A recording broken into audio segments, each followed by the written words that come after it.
সকলে ভালো আছেন? نحمده ونستعينه ونستغفره ونعوذ بالله من شرور أنفسنا ومن سيئات أعمالنا من يهد الله فلا مضل له ومن يضلله فلا هادي له وأشهد أن لا إله إلا الله وأشهد أن محمدا عبده ورسوله الذي أرسله بالحق بشيرا ونذيرا وداعيا إلى الله بإذنه وسراجا منيرا فقد قال الله تعالى في كلامه المجيد والفرقان الحميد أعوذ بالله من الشيطان الرجيم بسم الله الرحمن الرحيم وما يعلم جنود ربك قال رسول الله صلى الله عليه وسلم إذا دعا الرجل امرأته إلى فراشه قالت فلا تغضبانا لعنتها الملائكة حتى تصبح رواه البخاري إن الله وملائكته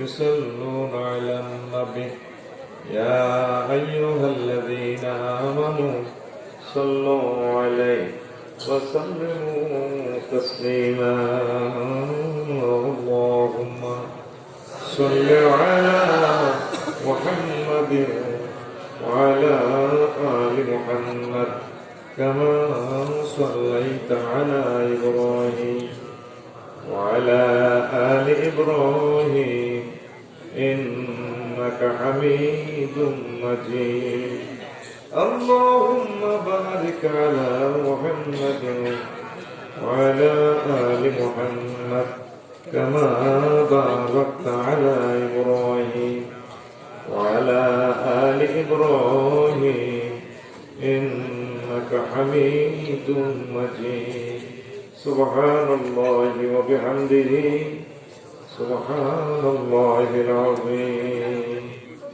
الحمد لله আমার প্রিয় জামিয়া আরাবিয়া খিলফারা মাদ্রাসা আনন্দপুর বুলগাজী ফেনী কর্তৃক আয়োজিত বার্ষিক ওয়াজ ও মাহফিলের সম্মানিত সভাপতি আমাদের যুবকদের আইকন আলহাজ হারুন মজুমদার, আমাদের প্রিয় ভাই, সম্মানিত মুদাররিসিনে কিরাম, মোহতামিম আমির হোসেন ভাই, পর্দার আগে আমার নাজিরা, প্যান্ডেলের ফাঁক ফুঁকে লুকিয়ে থাকা, কমিয়ে থাকা মনোযোগী সকল ছোট্ট সোনামণি যুব সমাজ প্রত্যেকের প্রতি আন্তরিক মোবারকবাদ। আজকে এই বরকতপূর্ণ প্রোগ্রামে আমরা আসতে পেরে খুশি না মেলা শুকরিয়া তারপরে আলহামদুলিল্লাহ। আপনাদের বসতে অসুবিধা হচ্ছে তাই না? জায়গাটা একটু কম। আচ্ছা, আল্লাহ ভরসা। আমি কথা কিছু রাখবো ইনশাআল্লাহ, আশা করি আপনাদের প্রাণ ভরে যাবে ইনশাআল্লাহ। তো এই ফাঁকে কয়েক সেকেন্ড আমি আপনাদেরকে কষ্ট দিচ্ছি। আমি আমার লিখিত খুতবা থেকে আজকে আপনাদেরকে বয়ান শোনাবো ইনশাআল্লাহ। আমি জুমার খুতবা লিখে দিয়েছি আপনাদের জন্য। ফাসলুল খেতাব অস্তুল খেতাব, লক্ষ্যে পৌঁছার ব্যতিক্রমী খুতবা। প্রায় 700 বিষয়, 700 মতো বিষয়, 12 ছন্দ আছে, ইংরেজি ছন্দ আছে, ব্যাক রকমের দিয়ে দিচ্ছি ইনশাআল্লাহ, যাতে আপনার ছেলেরা আপনার বক্তা হয়। কিছু কিছু সুন্দর সুন্দর আয়াত ইংরেজি ট্রান্সলেশন করে দিছি, ইংরেজি মাস অনুসারেও দিয়ে দিছি। এখন কি মাস চলে? নভেম্বর। 1 নভেম্বর জাতীয় যুব দিবস। এই সম্পর্কে আল্লাহ এবং তার রাসূল কি বলেছেন। তারপরে আছে 25 নভেম্বর আন্তর্জাতিক নারী নির্যাতন বিলোপ দিবস। এই সম্পর্কে আল্লাহ এবং তার রাসূল কি বলেছে। 30 নভেম্বর জাতীয় আয়কর দিবস। দিছেন নি? আল্লাহ মাফ করো। দেশে বাঁচেন ঠিক, দেশের অর্থ দেন না। আমি দিয়ে দিছি আল্লাহর রহমতে, 12 তারিখের দিকে দিয়ে দিছি। পয়সা আপনাদের দিতে আমার অসুবিধা নেই। আপনারাও কামাইবেন, কামাই দিবেন দেশকে। এই দেশ আপনাকে অনেক কিছু দিবে। আমিন বলেন। আপনি কি পারবেন $1,00,000 দিয়ে, $1,00,00,000 দিয়ে একটা পর্দা সেতু করতে পারবেন? কিন্তু আপনি যদি আয় করতেন, আপনার 10টা টাকাও পর্দা সেতুতে লাগবে। এটার জন্য আপনি সবচেয়ে যা দিয়ে সরিয়ে ফেলেন কি ঠিক আছে নি? এই জন্য প্রত্যেকে আয় কর দেওয়ার চেষ্টা করবেন। ফাঁকি দিবেন না, ফাঁকি দিলে গুনাহে কবিরা হবে। জাতীয় সম্পদ আপনি খেয়ানত করলেন। এইভাবে আমি সুন্দরভাবে লিখে দিছি। আপনার ছেলে ফেলেরা বক্তা হবে ইনশাআল্লাহ, মসজিদ থেকে এই খুতবা ধ্বনিত হবে ইনশাআল্লাহ। অত্যাধুনিক বিষয়গুলো দিছি, কি সুন্দর সুন্দর বিষয় দিছে, এগুলো বর্ণনার সুযোগ নেই, যেহেতু ক্যামেরা রানিং, ওয়াজ শুরু হয়ে যাবে। আর আপনাদের জন্য আমি গ্রামার লিখে দিছি। শুধু আল মুসরফের উপরে বাংলাদেশে এই প্রথম এত বড় কিতাব, সারা ওয়ার্ল্ডের সকল প্রামাণ্য গ্রন্থ এখানে স্থান আছে। তাইলিম মিজান বিদুইল কোরআন, কোরআনের আলোকে সরব শিক্ষা, সব কোরআন দিয়ে দিছি। চতুর্থ শ্রেণী থেকে মাস্টার ডিগ্রি পর্যন্ত সিলেবাস আজীবন লাগিয়ে যাবে ইনশাআল্লাহ। আমিন। এটা 1600 টাকা, আর খুতবাটা হচ্ছে 1800 টাকা। গায়ের দাম 2670। আপনারা চেষ্টা করি। আর এই যে আগে দেখছি 54টা থেকে 12টা আছে, এগুলো আর 5 বছর করবো না। পয়সা টাকা 3 সেট আছে। 3 জন ভদ্রলোকে নিতে পারবেন নিজের মোলামাইয়া। আশা করি অনেক দিন যাবে, 20-30 বছর যাবে এই কিতাবগুলো। কি সুন্দর বয়ান লিখে দিয়েছি, নেবেন 1500 টাকা। আর আমি আমার বন্ধু হারুন ভাই, আমার বন্ধু মানুষ, আমি আকর্ষণ করবো আমার ভাই 5টা কিনি। মা বাপ সব গোষ্ঠী দাদা দাদি তিনি মরে গেছে, আমার প্রিয় 5টা মসজিদে দান করবো, ঠিক নেই? একদম ইউনিয়নের পরিষদের পক্ষ থেকে সিলমারি দিতে আমি 30টা একটা খালি রাখিছি, ঠিক আছে? এটা খাই যাবে 100 বছর, ঠিক আছে? না কোম্পানি উঠে যেত 15% ভ্যাট, 2% ট্যাক্স দিয়ে তারপর ট্রাক ছাড়ে। সরকারকে দিতেই আনন্দ লাগে। সরকার আমাদের, আমরা সরকারের, জনগণ আমাদের, আমরা জনগণের, আমরা সকলে একটা পরিবার। স্বাধীনতার মতো নিয়ামত আর নাই। ওই কিন্তু হাম দিয়ে ওর রেঞ্জে করে শিখবে স্বাধীনতা কারে তো তোমার আসল লাগবে হাতে, এটাকে আসল কথা নেই। যারা স্বর্ণের দোকান ছিল তারা এখন গর্তের ভিতরে। ওই জাতিসংঘতে বাচ্চার গিয়ে ইয়ে ডাইলের পানি কিন্তু খান। কোথায় তাদের ছেলে ফেলে, কোথায় তাদের বৌজি, কোথায় তাদের কবর, কোথায় তাদের মাদ্রাসা? সিরিয়া, ফিলিস্তিন, জর্ডানের জিজ্ঞেস করো স্বাধীনতা কাকে বলে। স্বাধীনতাকে টিকে রাখার জন্য আয়কর দেওয়া লাজেম। কোরআনে কারিমে কি মেসেজ আছে আমি লিখে দিয়েছি, আলহামদুলিল্লাহ। হইতে পারে নজর আই ইউনিয়ন বোর্ডে তো আপনাদের সত্যি গোষ্ঠী 1 কেজি চাইল খেয়ে নাও, আগে দিতে আমরা খারাপ, কিন্তু রাষ্ট্রের রহমত আপনার ভিতরে আছে। রাষ্ট্র আপনাকে সেফটি দিচ্ছে, পুলিশ প্রশাসন, বিভিন্ন প্রশাসন আপনার সেফটিতে কাজ করছে, আপনার কাছে আসতেছে রহমত, আপনি হয়তো কল্পনা করতে পারতেছেন না। কথা ক্লিয়ার? কথা শেষ। এটা হাস করবি উস্তাদ সিলদিন মারি হাস করবি, বেশি করলে মরে যাবে।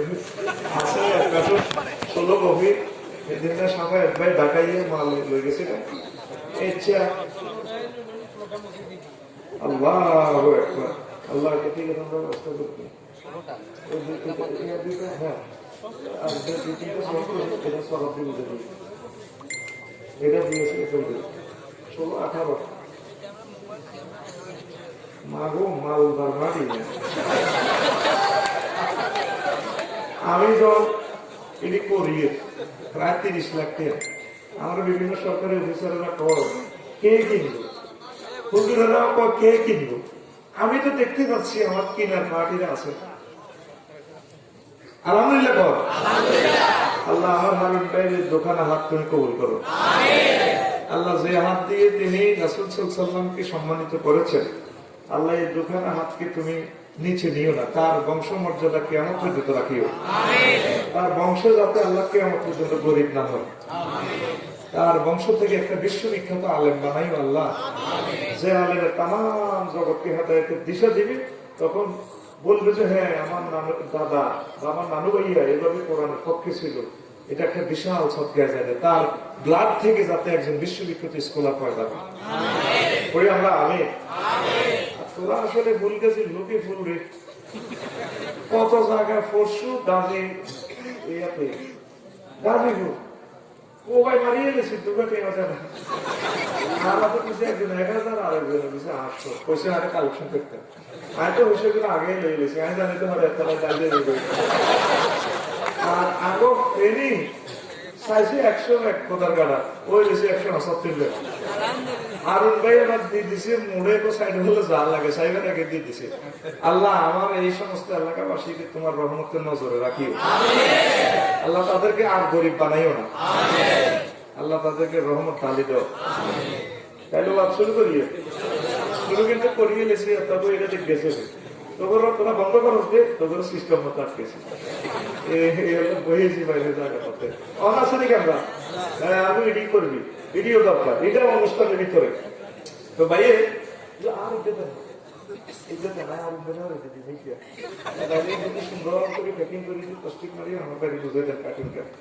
তো ভাই আজকে যে খোদবাটা নিয়েছি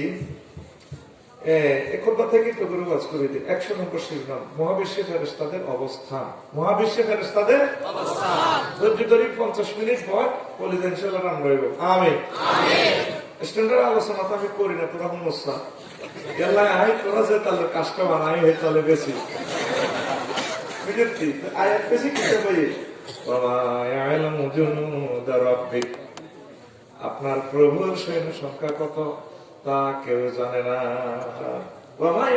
কেউ জানে না জুনুদা রাব্বিক ওহে প্রভু ওহে আমার নবী আপনার প্রতিপালকের এই কতটুকু আপনার প্রতিপালকের সৈন্য সংখ্যা কত তা শুধু তিনিই জানেন আর কেউ জানে কথা এটা বুঝতে হইব না বুঝতে সামনে লেকচার বুঝতেন না তাইলে ফেরেশতা নামে একটা জাত আছে আসেনি এরপরে একটা হাদিস নিচে খেয়াল করেন রাসূল সাল্লাল্লাহু আলাইহি ওয়াসাল্লাম বলেন